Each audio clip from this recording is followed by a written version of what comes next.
Puluhan warga negara Cina yang diduga menjadi sindikat penipuan online diamankan tim CTOC dan Ditreskrimsus Polda Bali.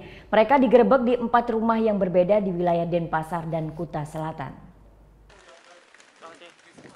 Puluhan warga negara Cina diamankan oleh Ditreskrimsus dan tim Counter Transnational Organized Crime Polda Bali di sebuah rumah kontrakan Jalan Tukat Badung 21 nomor 22 Denpasar, Bali.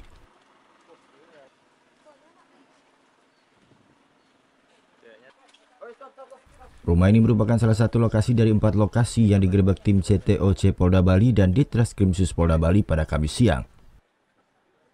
Selain mengamankan puluhan WNA tersebut, petugas juga mengamankan barang bukti berupa laptop, dokumen, serta alat telekomunikasi yang diduga dijadikan alat untuk melakukan penipuan online.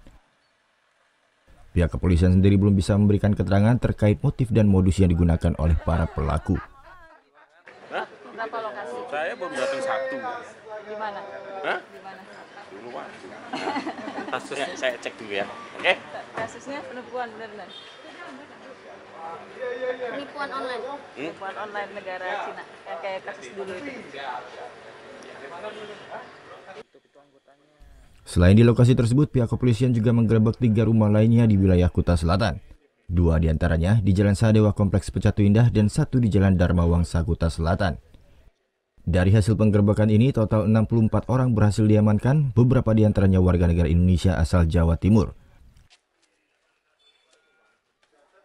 Saat ini, seluruh tersangka masih diamankan di Polda Bali untuk proses pemeriksaan.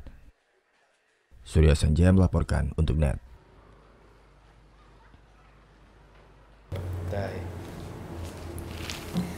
Udah selesai kan nontonnya?